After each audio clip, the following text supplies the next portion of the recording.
How much do you need to know about wine to be able to enjoy this wonderful drink?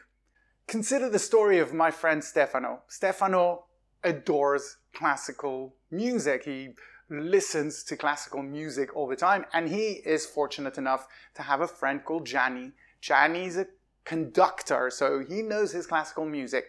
And they went together to a concert, and Gianni was telling Stefano a few things to look out for when he's in a concert, how some of the instruments interact, how some of the rhythms are, why volumes go up and down. A few keys that took Stefano's understanding of classical music, understanding of classical concerts to another level, but also his whole enjoyment changed. He was able to dive into those concerts and appreciate details he wasn't able to do before. Now, you'll notice Gianni didn't teach him, how to read music. He didn't teach him how the rhymes and the rhythms work. What he gave him was a few keys.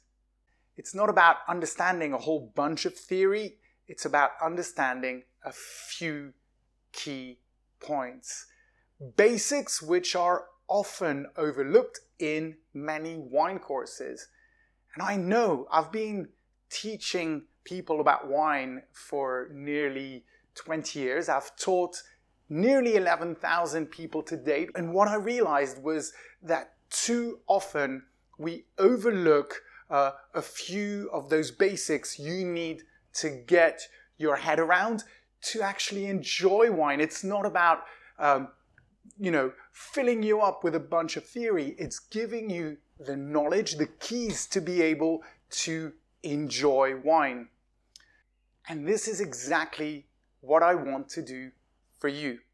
I want to share with you a few keys that are going to help you unlock the world of wine, help you navigate the world of wine, travel, discover throughout the world of wine, and be able to enjoy wine at another level. This course that I've created is an online video course. It's 100% free, and it's available for you to join today. If you click on the link below, you'll be taken to the page for you to sign up to this course. I look forward to seeing you in that video very soon, and until then, santé.